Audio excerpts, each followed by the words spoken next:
Hi everyone, this is The Unspeakable with Innerscapes Art Studios.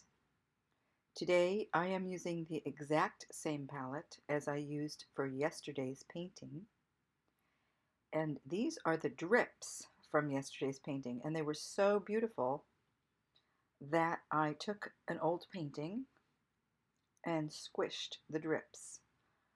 I'm using the paper towel because I have paint on my hands. I just finished yesterday's painting and I'm squishing it. I checked it 3 times because it wasn't an intentional um, squish.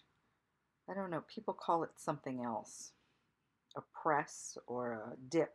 It wasn't an intentional dip, but the paint just looks so beautiful, I couldn't leave it there. So I'm satisfied with this, even though you can see the old painting poking through. There's enough paint on the canvas.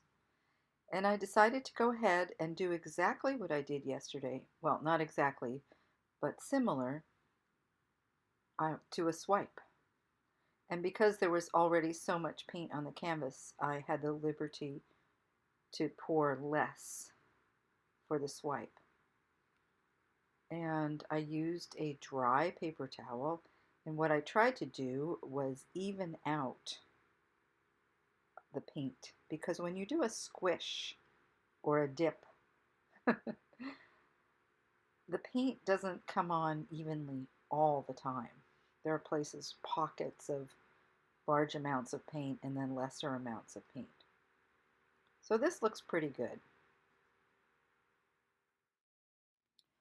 Now my task is to run off the excess paint, pull off any of the little paint globs in there, and to notice if there are any places where the canvas is nearly showing through, and that's what's happening right here.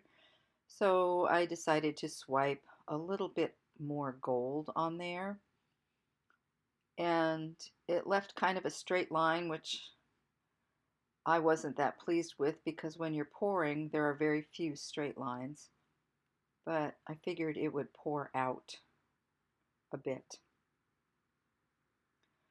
This painting is coming after a really long and arduous effort in July. I had a lot of jobs and the art show, and I was busy most of the time. I'm liking this, by the way. But painting is illustrating without my pushing it, but it's illustrating the kind of emptiness and clear blue sky that opens up after a tremendous effort. It's like how the body contracts and releases to make movement. So when you do a huge push or contraction and then it's over, there's a moment of clarity and peace. Thank you for joining me.